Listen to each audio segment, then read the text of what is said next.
Fish on First Live is presented by About the Fans. We've partnered with them this season on a brand new merchandise collection featuring t-shirts, polos, hats, and other accessories that Marlins fans will absolutely love. Head on over to aboutthefans.com to shop the FOF collection. Use our special coupon code FOF10 to save 10% off your order. Enter code FOF10 at checkout to save 10% and continue supporting what we do over here. This is Griffin Conan. This is Xavier Edwards. This is Liam Hicks. This is Dave Myers, and you're watching Fish on First Live.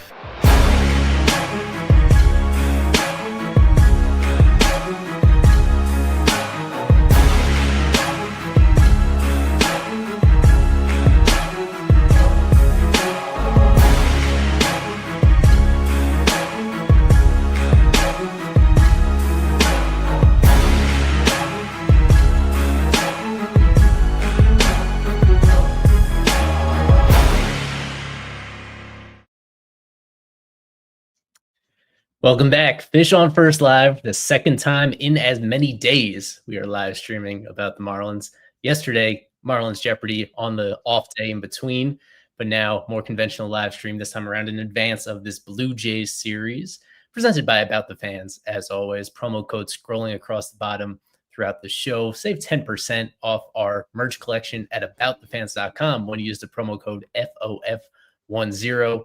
That's what we were playing for last night on Jeopardy. Nate Karsmer was our champion. He won one of our FOF polos. He's too hungover from celebrating, presumably, to be on this stream, or at least to show up on time for the start of it. For the time being, myself, Eli Sussman. We have Sean McCormick, Jeopardy contestant, to my side, and Alex Carver, of course, Fish on the Farm, talking with us as well on this Friday. A whole lot going on, a lot of little news nuggets as Marlins continue this long homestand that they've been in the middle of. Let's start with this previous series really quickly against the Cardinals. The Marlins losing 2 out of 3 in pretty sloppy fashion as well. Most notably, a very rough defensive performance from Augustin Ramirez behind the plate in all 3 games. But they do salvage the series finale behind Sandy Alcantara. Awesome in that final game, just 1 earned run allowed. Sean, it was his second straight time where he has been really impressive. It's been such an inconsistent season from Sandy. There have been other false alarms before that things are kind of turning around. But now if you combine this with, it must have been the Red Sox start at Fenway when he kind of left even in better shape from that one, that you tie these two together and it's starting to look, it's really encouraging when you just tie it all together, not just the results, but kind of how he's getting to those results and now back-to-back starts.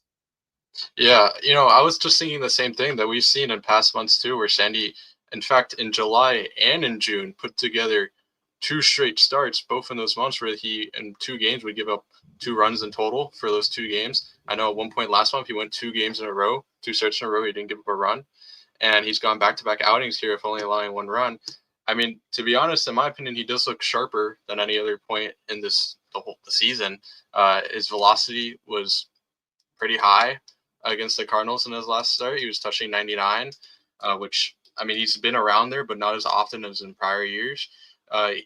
He looked more like how you expect Alcantara should look. That vintage Sandy. He had that kind of bulldog mentality, almost as like, you can't beat me. That's how, to me, he kind of looked. Now we'll see if he continues that. I don't know. I don't have all the faith in the world, but I do believe he looks better than how he has in the past, and hopefully he keeps it going.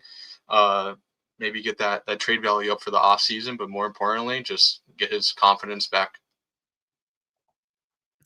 One of those runs unearned behind him, and I mentioned in a moment, Carver, that Augustine had really tough stretch here defensively with a couple passed balls over the course of this series, a throwing error as well, at least 1 avoidable wild pitch. Clayton McCullough had to come to his defense in terms of wanting him to continue to develop. They have given him the majority, even more, a bigger share of this starts behind the plate than he had earlier in the season. You were kind of on top of this, all of us were, but I think you most especially, about how the low probability that he was actually going to stick at catcher. As we get pretty deep into the year, it's kind of aged a lot like we feared, isn't it? In just several areas where he's still very deficient in ways that, for as exciting as his bat has been, a lot of it gets negated by the shortcomings that he has defensively. Yeah, it's like you said, it's the receiving. I mean, and you said it, Eli, yourself. Like the first thing you have to do as a catcher is catch the baseball. And Tommy Hutton said it in this series. Like you're trying to frame the baseball before you even have it in your glove.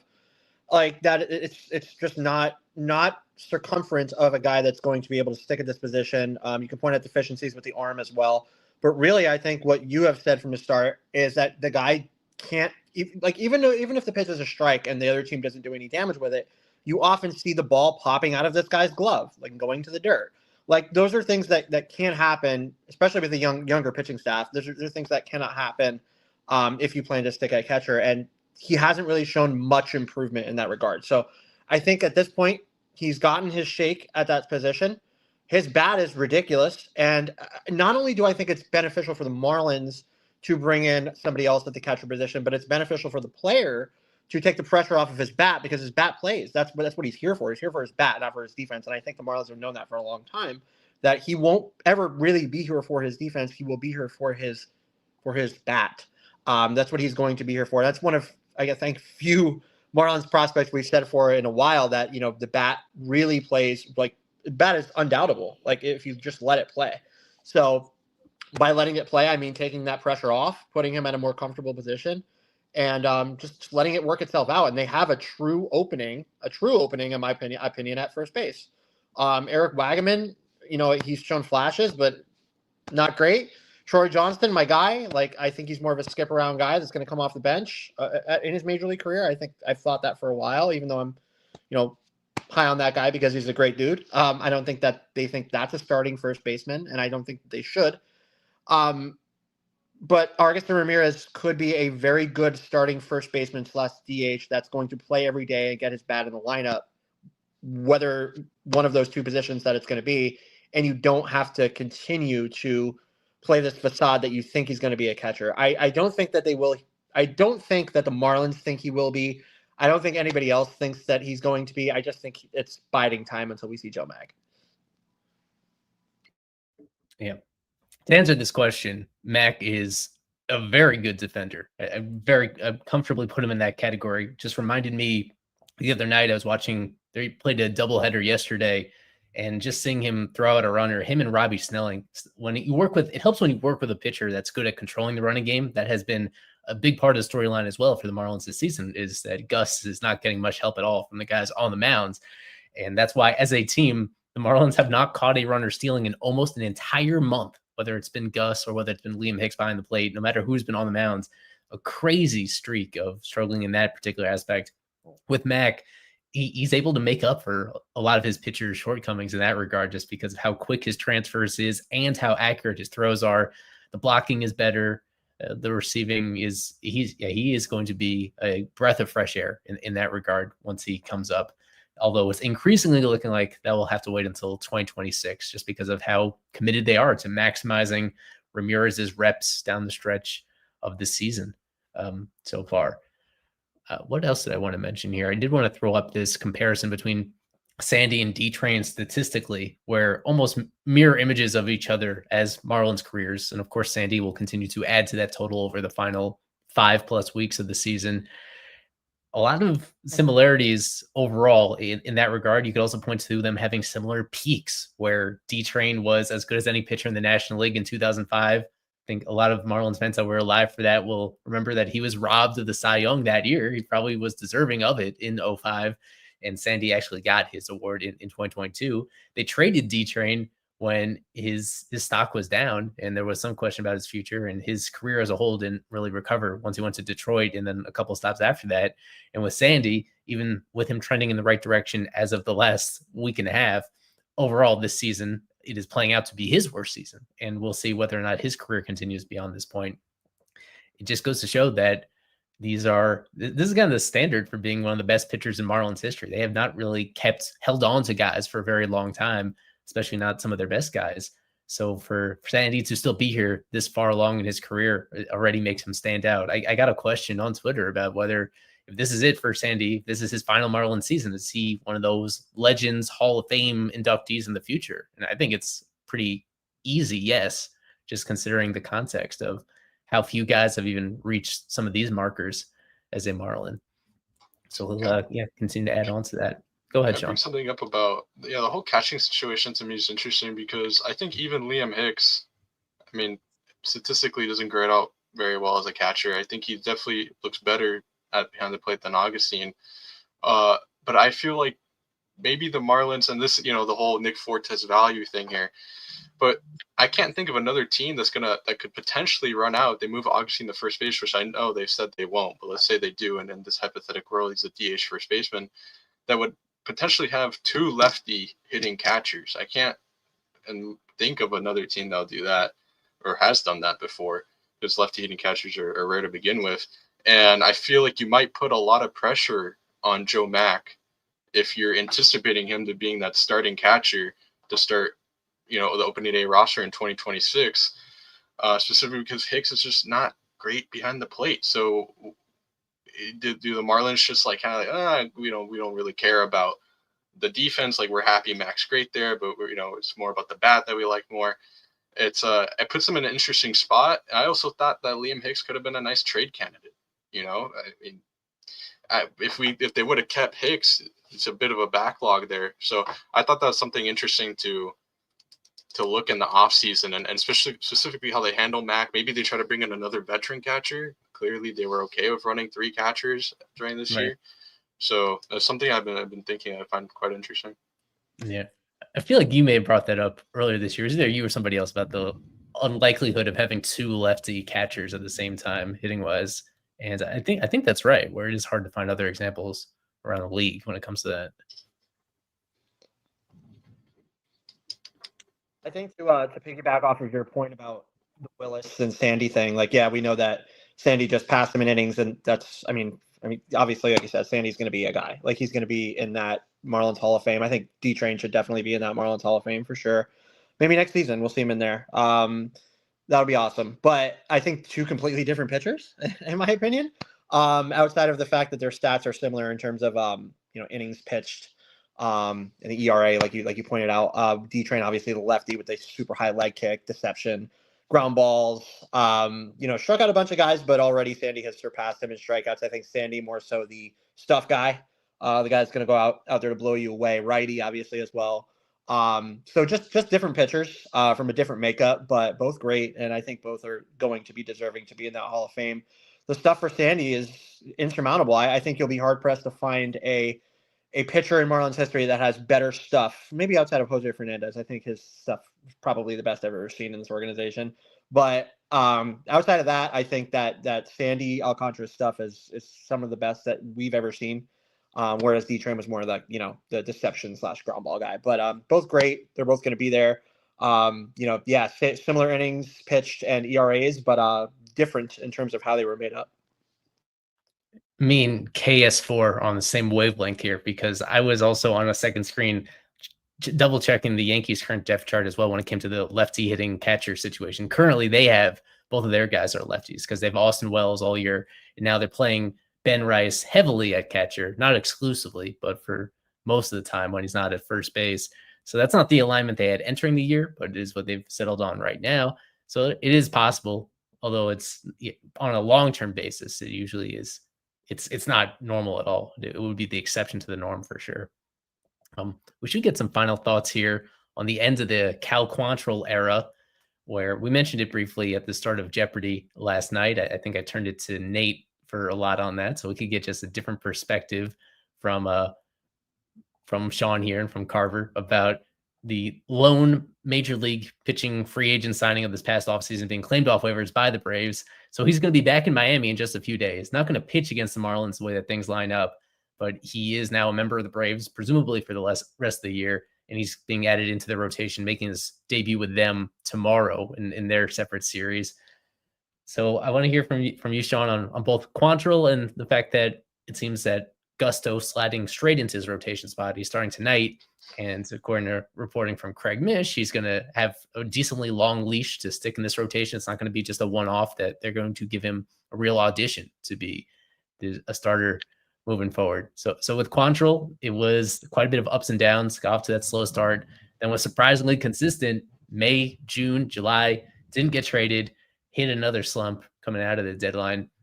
All things considered, what do you think? it's not a disaster. The fact that he was, if nothing else, he was around to make all of his scheduled starts, and there's some value to that, right? Having him available to pitch when you need him. Yeah, definitely wasn't a disaster. I think he outperformed my personal expectations. I mean, I didn't expect anything amazing, but I mean, I feel like the ERA is not indicative of what he actually did. He did provide value. I mean, I know he didn't go 3 times through the order much, but the 2 that he did go through, he normally was pretty decent. The Marlins did mess with him a lot analytically in terms of his pitch mix, which I think Quantrill, we're going to see more of them going forward. I think it's going to be these 1 year, $4 million or less free agent signings of a veteran that maybe they stick around until February, January, and the Marlins pick them up. And they have a plan for them. They clearly had a plan for Quantrill. I know last year in 2024 with the Rockies, he threw his fastball and he threw 2 fastballs 30% of the time or more. And then this year he went to his cutter, four seam, and split all 20% or more, which worked for him. They upped the splitter usage a bunch. They upped the cutter usage a bunch, lowered the four seam usage because it's just not a good four seam fastball. The velocity is low. It's bad characteristics. But I mean, good for Quantrill that he gets to continue playing in the big leagues in Atlanta, and also kind of a win for Carver, which I'm sure he might get to.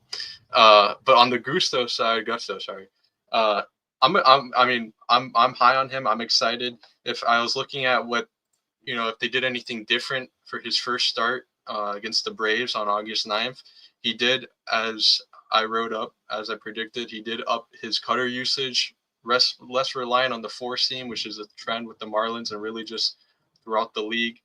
His curveball usage stayed around the same. The sinker also went up in usage. What I found interesting is that he did not throw his sweeper and slider as much as he used to, at least which he did with the Astros, which is interesting to see if he keeps that up on today's start, which I know the Marlins are big on sweepers, so I thought his sweeper usage would have been way higher. But really excited for Gusto.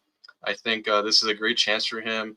I know in Houston he was kind of out of the rotation, into the rotation, swingman, so now he gets the last month and a half of baseball, make probably, what would you guess, like 5-6 starts to end the year, and see how he does moving into 2026. See if he can claim a rotation spot, which is going to be rough. That's going to be hard. There's going to be about 7-8 guys the Marlins have ready for next year if we're predicting Sandy's not traded. Yeah. The way things line up, it should be a max of 7 starts down the stretch if he sticks in the rotation the rest of the way. They do have Ryan Weathers, who I think is going to be starting a rehab assignment very shortly, potentially by the end of this weekend or the start of next week at the latest, which means that eventually he's going to be coming back in a few weeks, and we'll see what happens down the stretch. Maybe they just shift to a 6-man rotation. Maybe somebody else has a very minor precautionary injury that forces them out. They could handle that a few different ways as it gets closer. In the meantime, it is interesting to me that he's kind of getting prioritized over Adam Mazur. We were relatively high on him entering the year, and he got 1 start in the big leagues with the Marlins. I think that was now about 2 months ago, and hasn't been back since. Kind of been underwhelming in Jacksonville this year, where it's looked like a little bit of a step backwards from where he was last season, throwing strikes, but also still getting hit relatively hard, not missing quite as many bats as we thought he could.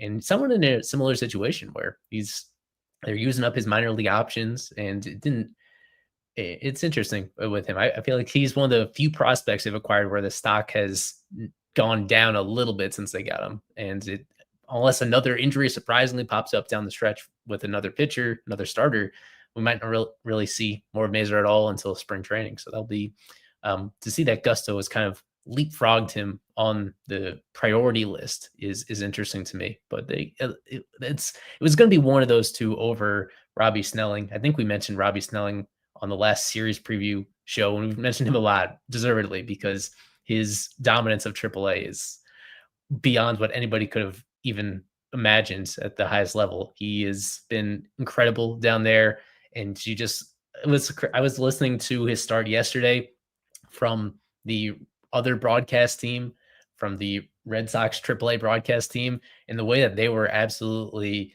what's the word I'm looking for? They were just in love with him. that the way that they were going out of the way to, they were effusive in their praise of Robbie Snelling, saying like, that's not fair. How is he able to drop in that curveball backdoor 0-2 after setting him up with a fastball like this? Like the way that they were totally going out of their way to give him credit for his dominance kind of says it all, the way that he was pitching. So I think we have Carver back in with us.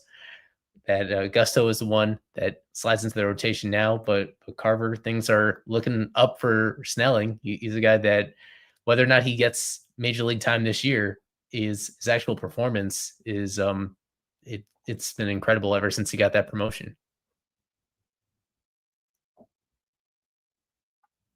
I've had to dip out again. Yeah, but no, Snelling's. I think that was for me. Yeah. You're asking about Gusto versus Snelling. I think Sean has iterated what Gusto can do pretty eloquently. Honestly, his article that he wrote when the trade happened, I thought was very good. As a guy that is still figuring himself out for sure, but who has a good ground floor as a guy who can throw the fastball multiple ways is number one. And then the breaking stuff, especially the changeup, I think plays up. So I just think it's about figuring out what's going to work best for the pitcher, which pitches are going to work best for this guy at the big league level. And I think he deserves a chance to figure it out at the big league level. So I think it's fine. And plus it's a guy you traded for, right? So of course you want to see what your trade acquisitions are going to do sooner rather than later. I think that this is a fair promotion for this player, to come up here and start to prove it on a longer term basis than he did before. I'm for it, but like you said, Eli, I mean, I really don't think that Robbie Snelling has anything left to do at the minor league level. And I mean, yes, there is a worry about starting the clock too early, but the Marlins are not out of it. They're not completely out of it, I guess I should say.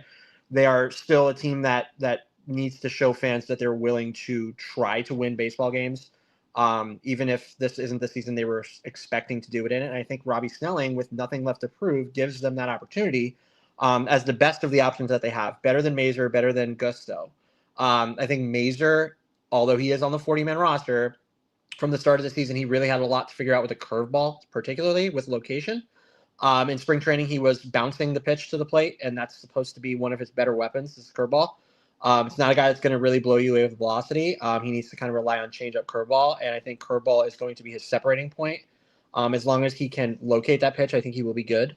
But he really hasn't. I mean, he's gotten it into the strike zone, but I think it's gotten too much strike zone, which is why he continues to get hit at a decent rate. It's AAA. Of course, you have to take that into account because it's hitter friendly, not pitcher friendly. But Snelling doesn't have those issues even in a hitter friendly league. So Snelling, I think, is the best option to come up and produce meaningful innings in this situation. But again, you want to see what you have from an older guy that is a trade acquisition. So I understand the Gusto call up, but I think Snelling should be here as well because he is by far the best option. You did mention not totally out of it yet, so I guess that's my cue, just to bring up the wild card standings, just in case. You can't totally quit because the Mets continue to lose series on their end, so the gap has kind of been more or less the same for the past few weeks because the team that they're chasing realistically keeps losing series, and the Marlins themselves keep losing series as well, but taking just enough to not completely fall out of it. As we'll get into, they do have a very tough challenge coming up these next 3 days against the Blue Jays, who are one of the best teams in baseball, surprisingly, this year. And they've given this streak of games, especially these last 3 games against the Cardinals, where the Marlins themselves kind of shot themselves in the foot. It wasn't only about Gus, it was about some other guys on the team that were playing really sloppy and made some unforced mistakes of several different kinds that, we should touch on quickly. Maximo Acosta and his first 3 games, Carver, because we were a little bit surprised that he was called up in the first place. It seems like it could be a very short-term thing just until Connor Norby gets back. He did have one nice moment in here with that home run that he hits a dead center field in that final game of the series, contributing to that win. Just give us some thoughts about Acosta, and a guy that has had an uneven year in AAA prior to this point, but still just 22 years old, still provides some defensive versatility. So even if he's not ready yet, at least he gets his feet wet for this brief period of time while there are a few injury voids to fill. Yeah, no, absolutely. You're right. I mean, I don't think he's ready yet. I'll tell you that for a fact. I don't think that this player is ready. It's definitely an incomplete product. You can see that from the length and the swing. I was totally stoked to see the home run to the deepest part of Lone Depot. That was great. It's cool to see the family in the stadium and get to experience that moment. It's awesome for any player, let alone if you're a top prospect or Troy Johnston or somebody that's never been ranked or whoever you are. I don't care. It's cool to see your family in the stadium. For you to have those kind of moments is amazing. But like you said, Eli, it's not a finished product. This guy needs more time to marinate in the minor leagues. It's just incomplete in terms of swing length. Number one, swing decisions is number two. And then where's he going to wind up long term on defense? I think is another question as well. You saw a couple of good plays from him or decent plays from him in this series. You also saw some questionable ones. So I mean, again, it's not a complete player yet. So my thing is, we just talked about Robbie Snelling. If you're willing to start the clock on this player, why are you not willing to start the clock on a much more complete piece? To me, the explanation for that is that they have an older player in Ryan Gusto that they think is, it's a lower risk call up because he's not the caliber pitcher longer term. He's older. He's never really been a top prospect. It's kind of like it's kind of an out of nowhere guy mostly. That they think they can figure out at the major league level. So I would say that they think they can forego starting the clock on Snelling when they probably know that they're almost all the way out of it, right? Not all the way, but they probably know they're not really going to compete, nor was this their year to compete. As I've already laid out, they've overachieved. They're playing with house money. I've said all those things. So it's a lower risk chance on Gusto, whereas with Acosta, they have nobody else. They have nobody else on the infield that can play those positions. So it kind of forced their hands. They kind of needed to do it, but I think, like you said, as soon as Norby is ready, he'll go back.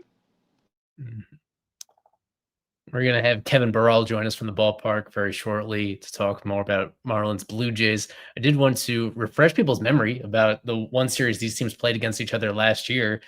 Understandably, a lot of fans may have tuned out by then. This was the very last series of the 2024 season.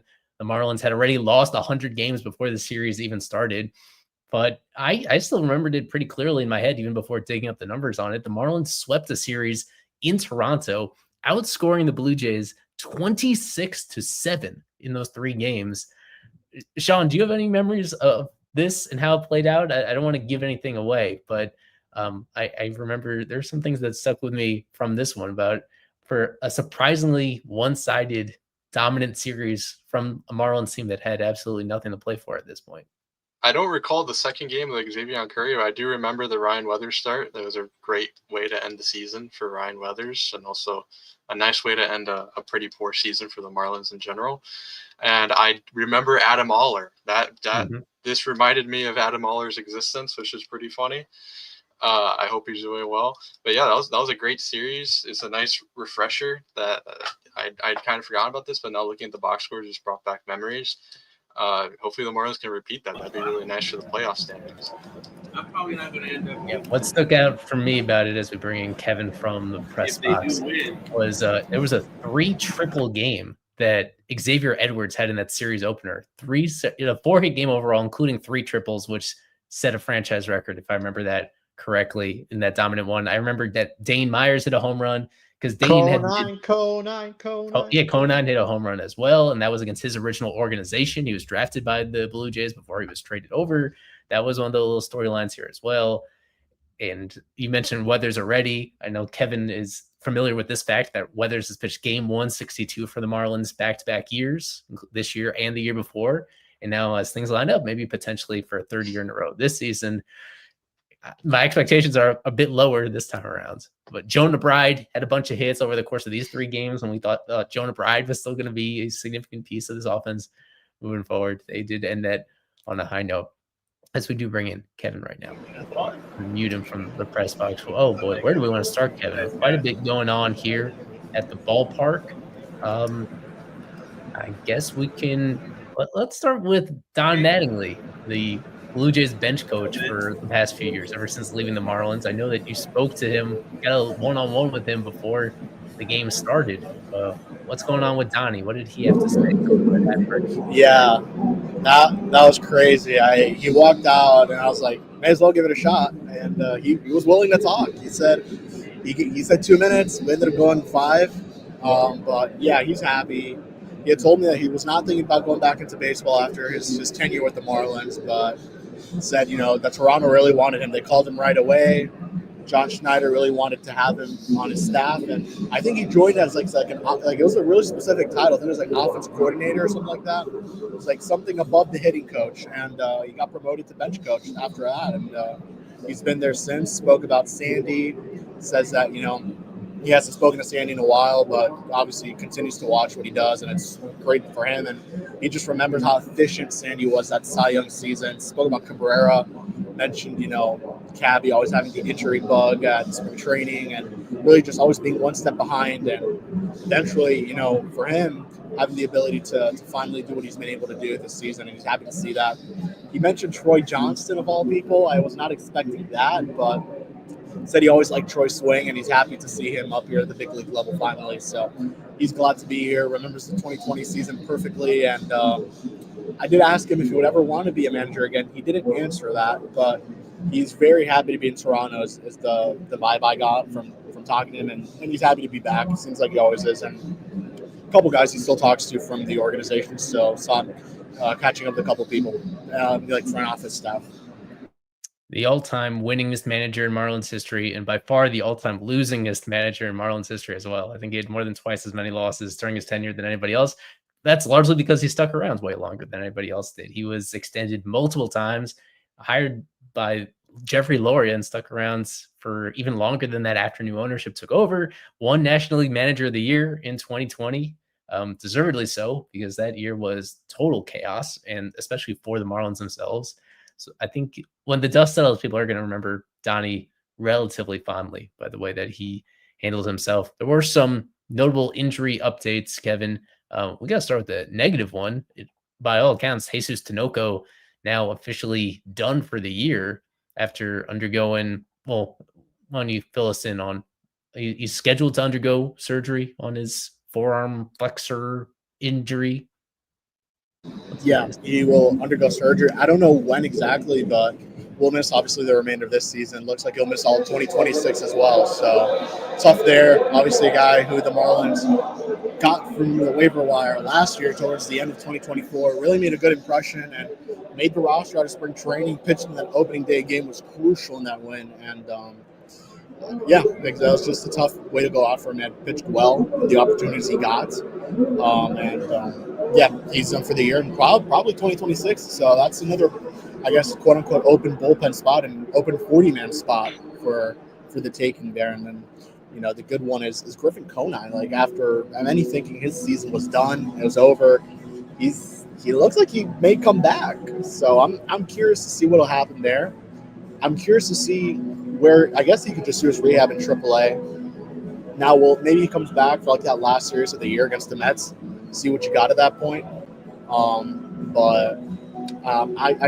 got to ask him if he's still going to play winter ball. I know that's something he had mentioned, and honestly, it wouldn't be terrible to make up for the lost time. So I'm curious to see that'll still be the case for Griff. But yeah, those were the two notable ones.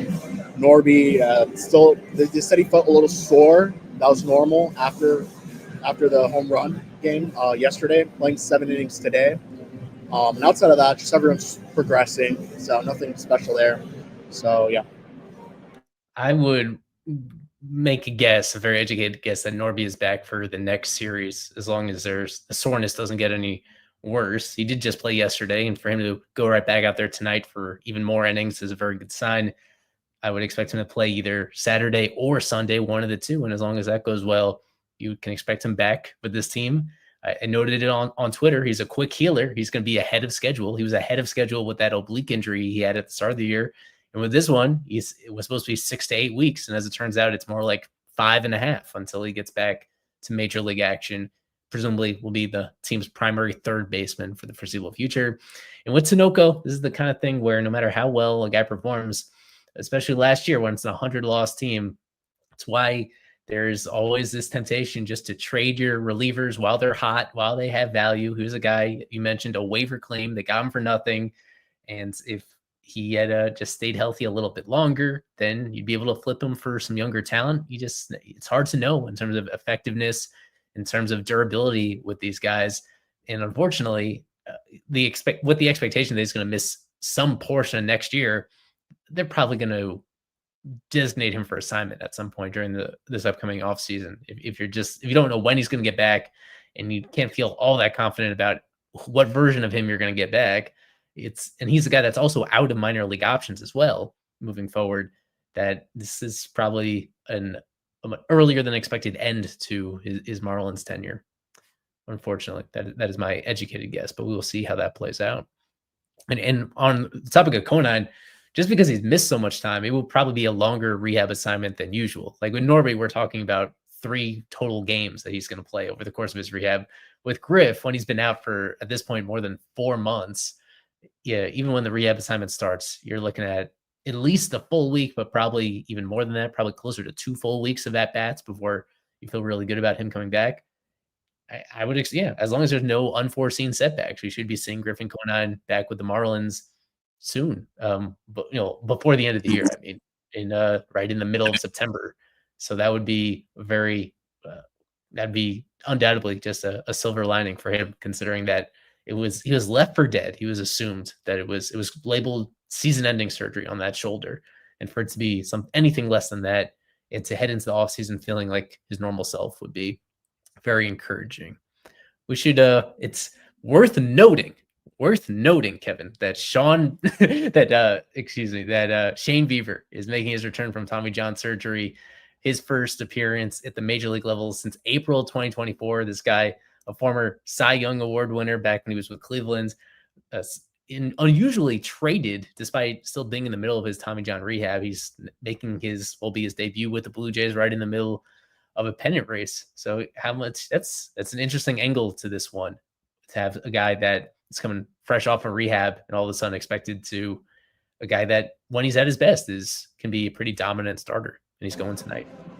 Yeah, Clayton spoke about it today pregame. Just, you obviously know how good he is, how good he has been. Obviously, you mentioned the Cy Young in 2020, but you really you don't know what you're going to get. It's kind of a wild card situation with Bieber, like guys pitched in over a year. He's with a new team, and it's been crazy. Like, I don't know what the return exactly was, but I don't think it was anything special. So the fact that he got traded for nothing essentially is crazy. But yeah, good opportunity for him to come out and help this Blue Jays team out that has been very good and needs starting pitching help as soon as possible. So he is making a season debut. I remember that this was the case. When was this? Maybe 2 years ago with was this with Max Scherzer? No, not Scherzer. Who was it? Strasburg, who made his season debut and unfortunately didn't go well. I don't think that'll be the case. At that point, Strasburg was pretty cooked, and I don't think Bieber is. And he has family here tonight. I think MLB Network actually did like a full documentary on this, and he'll have his family here tonight. And yeah, I mean, we're Marlins fan or not, it's cool to see Shane Bieber make his return. He's a good player, good pitcher, wants to Cy Young guy. So I'm looking forward to watching this.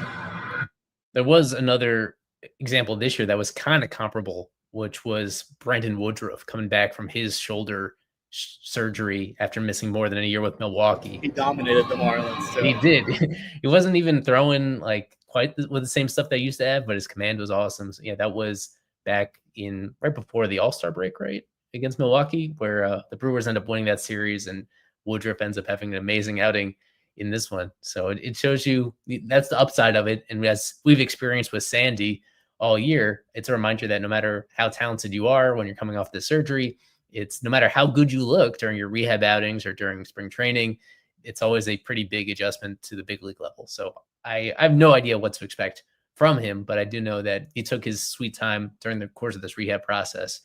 And based on the data from his AAA outings, it seems like he should likely to give them a quality start, especially when he's facing a Marlins team that's a little bit compromised offensively. Norby is not back yet. Kyle Stowers obviously still out. Graham Pauley still out as well with his injury. So it's at a time where this team is a little bit more vulnerable offensively than they have been in a while. As KS4 brings up, yeah, the outfield is starting to look like a lot of fun with the expectation that Griff is going to be back. And you mentioned no significant update on Stowers, but based on the initial timeline, he's expected to come back before the end of the year as well from his oblique issue. So it's going to create some very good problems in terms of how many of those guys can fit into the outfield at one time moving forward with this team. See, anything else that we want to bring up before we get out of here? One thing I wanted to mention with Gusto is that it really does. I would assume he's going to be around for quite a bit. But the way that Clayton kind of spoke about it, it's as if this is maybe like a one-time thing, which would be crazy because at this point, you may as well keep him up. I don't know. I mean, he may have one or two options left. So I don't know how many of those you really want to burn at this point. But he's right now doing his pregame routine. So is Bieber. So, yeah, we'll see how this goes. I'm looking forward to watching Gusto. He went to college in Florida as well, Broward and somewhere else. I think with two JUCOs. So I'll be curious to see. I don't know. It should be an interesting start for him tonight.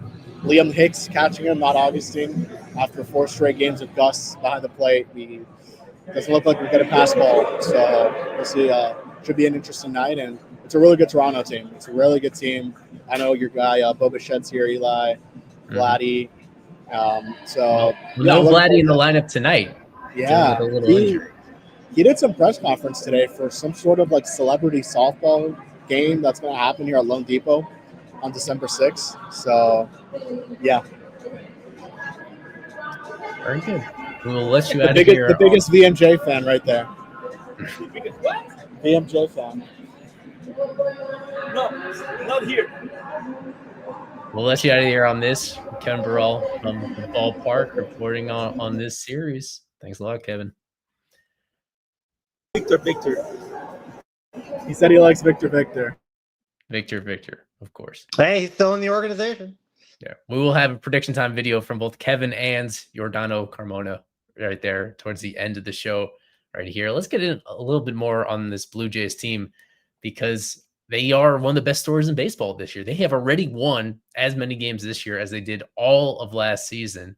When last year a 74-win team, and this time 74-54 entering this series, on track to be one of the best teams in Blue Jays history for a franchise that has only won their division one time in the last decade, a full decade ago, only once total the last 30 years, but now favored to do so again this year, despite not particularly high preseason expectations.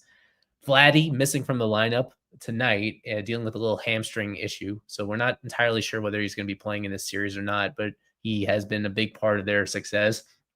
Kevin set me up to talk about Bo Bichette. I had made a fairly bold prediction in our preseason roundtable about Bo Bichette winning American League Most Valuable Player. He's not going to be winning it. Nothing he could do down the stretch to make that so. Maybe in my mind, I was thinking comeback player of the year because he's going to be one of the favorites for the AL comeback player of the year this year. He has kind of reverted back to his full career averages of just being one of the better hitting shortstops in all of baseball. He's right there in terms of total hits across every player in the majors, but he's also doing it with a significant amount of power, a lot more extra base hits than he had last year for sure, and right in line with his career averages in that regard. He's going to be one of the more desirable free agents at any position on the market this offseason when you take everything into account right there. Other than that, Sean, there's a lot of interesting players. So whether it's in the lineup or on the mound, who are you just most intrigued to watch from this first place Blue Jays team? Yeah, I think the Blue Jays have just been so fascinating this year because it feels everything went wrong last year and everything that could go right has gone right this year. I mean, it's more of like the auxiliary pieces this year. You have Addison Barger making his breakout year. You have a healthy George Springer year where he's having one of his best hitting seasons of his career at 36 years old. You have Alejandro Kirk, hitting better than he ever has. Bo Bichette's resurgence, as you were just talking about. And for a team that came in very gloomy, even after the Vladdy extension, it just felt very doom and gloom up in Toronto. It's been an amazing season for them. Their starting rotation is filled with veterans that they just go 6 innings every single time. Gosman's great. Barrios has had a good year, and also now with the addition of Shane Bieber, it gives them a nice trio there. I think projecting them going forward, my only concern with the Blue Jays would be their bullpen. I know that I'm pretty sure who was it they got from the Twins? Was it Cole Sands? I believe it was. It's a nice piece, but the bullpen to me is a bit questionable. Their infield, especially at third base, questionable to me. Andres Jimenez doesn't add much offense. Great glove though. But it's going to be a fun series. It's a team that, I mean, obviously now the Marlins you see once a year, but still don't see the Blue Jays too often. But I mean, it's an exciting season for the Blue Jays. I think it's going to be a fun series. Yeah, Alejandro Kirk is a guy that I've really enjoyed watching this year. They also extended him either right before this year or early on this season, and that has aged incredibly well. It turns out the timing of that was great. Just a textbook example of a guy that doesn't look the part, a guy that is just very hefty, even by catcher standards, and but is still surprisingly good defensively, and also now hitting about as well as he ever has. You see that several guys here in terms of their bat to ball skills, incredible. Dalton Varsho, one of the outliers there. Addison Barger is a guy who has a lot of swing and miss in his game. Outside of that, you go up and down the lineup and a ton of guys that put the ball in play and also make quality contact. And George Springer having a resurgence. His age 35 season. I think a lot of people had not totally written him off as a player, but certainly labeled it a bad contract that the Blue Jays signed him to. And now on a per game basis, he's sitting right in line with his prime numbers that he had during his Astros tenure. He's back in the leadoff spot. I just noticed that coincidentally that I was wondering like, why isn't he hitting leadoff for this team when he's having this much success? And it turns out that just a week ago, they reinstalled him into that leadoff spot that he spent so much of his career with the Astros doing, and kind of made himself famous as one of the more prolific home run hitters to ever bat in the leadoff spot consistently. Now he's back in that role for this team. So that'll be interesting as well, this group. Aside from that, let us go over to the Marlins side, just see what we got going on here. It is Troy Johnston getting an opportunity in here. Him and Eric Wagman at this point, splitting the reps pretty consistently at first base. Heriberto Hernandez has sort of become an everyday guy for this Marlins team ever since Kyle Stowers went down. I think overall he has started about 10 of the last 11 games, truly getting an opportunity to hit against both lefties and righties. Other than that, it's the first time this week that Acosta is not in the starting lineup. He's going to be on the bench if necessary. He had started all around the infield during the previous Cardinals series there. But Carver, we would be remiss to not highlight Jacob Marcy again. Like, he is now moved up to the number 2 spot in this lineup, and he does a lot of things that a great number 2 hitter do. Even in this past series, he kept it going in terms of having a couple timely extra base hits, and it continues to be one of the better all-around players in baseball ever since he got called up. Yeah, already up to the 2 spot this early in your career, you can't say enough. I mean, like you said, he works counts, he takes walks, and he hits for power. I mean, there's no bad spot in the lineup for this player, but I think 2 is a very deserved spot for him. And it's not a guy that forces. I don't think he's forcing power either. It's not a guy that's going out there looking for a home run every time. It's a guy that's going to take what he can look at, work counts, take very close pitches, as we've seen previously on many occasions, and really just work the count to his favor and take what he can get on the other side. Whether that's a home run, a double, a triple, whatever it may be, this guy, and he has the speed to match it. I mean, it's so good. It's I mean, I'm not going to jump the gun here and say he's a 5-tool player, but it's pretty damn close so far to a 5-tool player. He can throw the ball. He can run. He can hit for power. He can hit for a decent average. He can walk.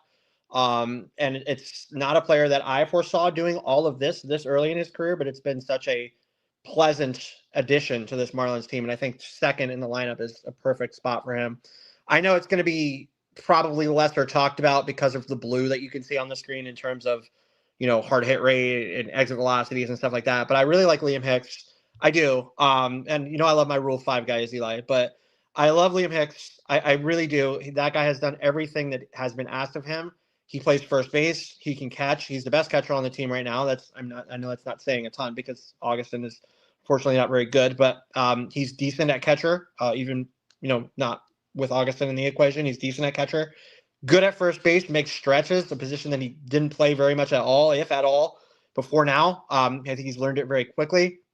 And then the hitting, I mean, the guy gets on base. He just works his way on base. You can look at the walk rate, works the counts as well. Doesn't hit the ball very hard, but takes his base hits, gets on base, and, you can move him along from there. So Liam Hicks has been everything that the Marlins could have asked for literally almost nothing out of the Rule 5 draft.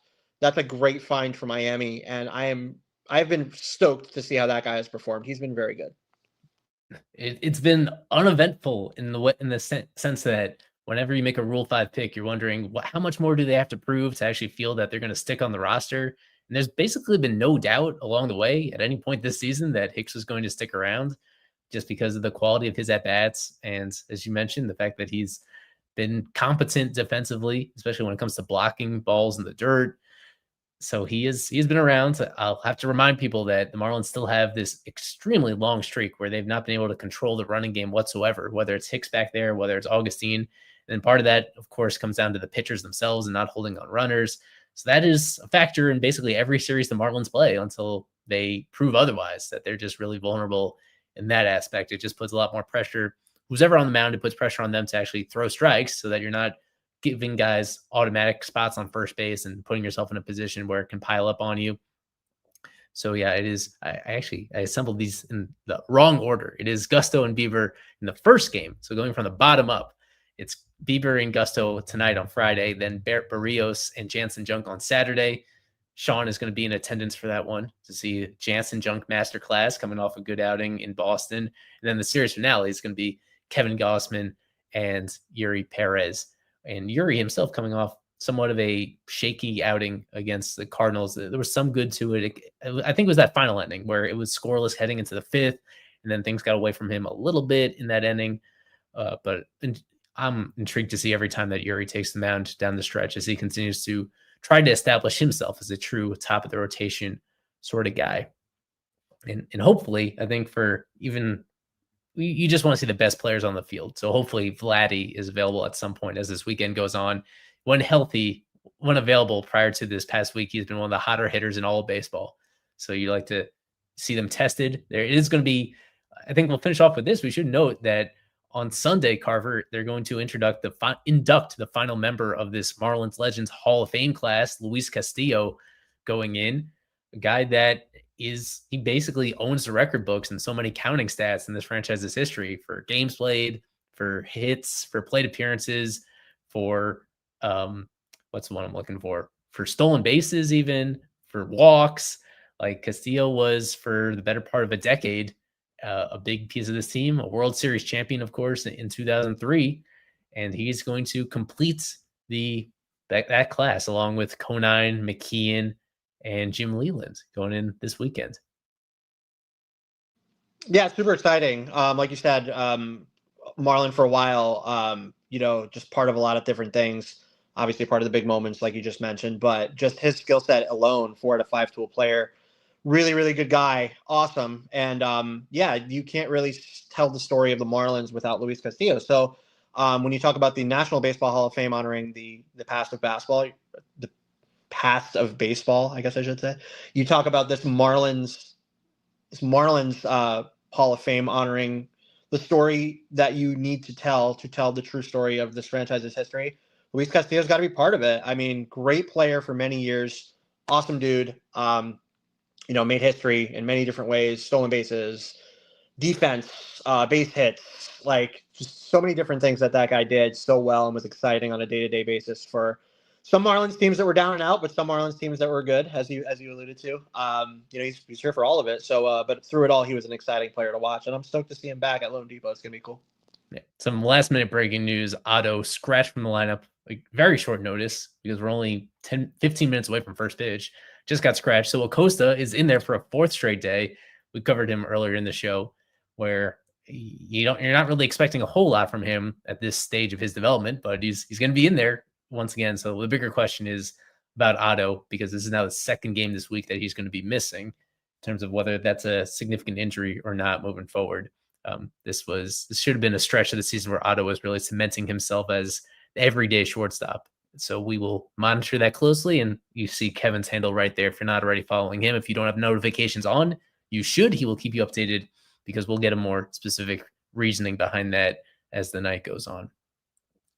With that, we head into the final segment of our show. It is prediction time. This is prediction time. I think we're going to win a lot of games, a lot more games than you think we're going to win this year. Mm-hmm. They have been until recently, these past few weeks, 5 straight series losses for this Marlins team to bring them to 7 games below 500, but yet only 2 games shy of their entire win total from last season. Let me get the prediction time leaderboard up here where we keep track of what our staffers, our super subs, and our live stream guests have to say about the Marlins' chances, how many games the Marlins are going to win, who is going to be the series MVP as determined by win probability added. We keep track of your responses throughout the entire season, whether you enter them on our site, fishonfirst.com, in the Marlins Discord server as well. We accept those leading up to first pitch of every series. And our own Hector Rodriguez on the FOF staff, he is 1 point ahead of everybody else at this moment as we head down the stretch of the season. This is going to be series number 42 of the year that we're keeping track of. So get your predictions in if you have not already, and support what we do while you're in there. And we do this small favor of actually keeping track of everything on our end. Let me go into the press box for Kevin and his special guest, their brief predictions for what the Marlins are going to do. Let me make sure I have this set up right. Here we go. All right, Marlins, Blue Jays, 3-game set. I'm going with the Blue Jays taking 2 out of 3, and George Springer is my series MVP. 3 for the Blue Jays. And actually, I do like Springer for them too. All right, back to you, Eli. Here, sweep the series over the course of this weekend. So now let's go straight to our predictions. Sean, you haven't done a ton of these, but I think you know how it works. We'll cue you up first. Tell us what's going to happen this weekend. All right, I'm going to go with the Marlins taking 2 out of 3. I think they're going to win this series, but I will go with Eli's MVP pick and Bo Bichette for the series MVP. Nice and concise. Alex Carver, your prediction, sir. Yeah, no, like you guys mentioned, this Blue Jays team is just clicking at the right time, even though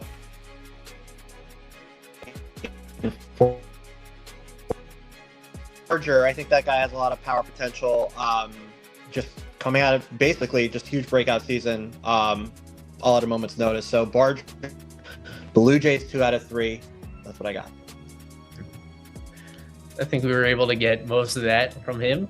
My prediction, it took me way too long to make this pivot, but the Marlins are in this enough of a slump, and in terms of both who they have available, the talent on the field, but also just the sharpness of their execution, that I think you're in a position where you have to assume they're going to fall short until they prove otherwise, given this lengthy streak of coming up short, no matter who their opponent is. I have to assume that's going to continue. So I'm going to finally accept the change that this Marlins team has gone through recently and expect them to lose 2 out of 3 to the Blue Jays. My series MVP, it's the guy that I've been riding with entering the entire season for whatever reason. I have Bo Bichette. He's going to be in the lineup every day for this Blue Jays team. Really consistent run producer that people were overlooking entering 2025, but certainly not anymore. And I think he's going to be in the middle of a couple of these Blue Jays wins over the weekends. As the Marlins fall short, and that will leave them with a not so nice 69 losses on the season. All righty, FOF Live, Eli Sussman, thanks to Sean McCormick, Alex Carver, Kevin Burrell from the ballpark, and everybody who tuned in to watch us talk about this team. And everybody that supports what we do, we appreciate it a lot. This show, as usual, presented by About the Fans. So go to aboutthefans.com and use our coupon code FOF10. Get your Marlins-inspired merch, T-shirts, polos, hats, stickers, and other accessories over there as we continue to expand that collection to serve all Marlins fans. We'll be back with another stream on Monday, heading into that final series of this homestands. And you know where to find us throughout the rest of the season for the full complement of our Marlins coverage, fishonfirst.com. So Eli, one more thing. Go ahead, Carver. If the game happens, watch Thomas White tomorrow. There's weather, but Thomas White's pitching tomorrow, so have fun. Thomas White, AA Pensacola on Saturday, #1 prospect in this organization at the peak of his powers. So I would second that recommendation as well. Thanks a lot for tuning in for our majors and minor league coverage here on Fish on First. Fish on First Live is presented by About the Fans. We've partnered with them this season on a brand new merchandise collection featuring t-shirts, polos, hats, and other accessories that Marlins fans will absolutely love. Head on over to aboutthefans.com to shop the FOF collection. Use our special coupon code FOF10 to save 10% off your order. Enter code FOF10 at checkout to save 10% and continue supporting what we do over here.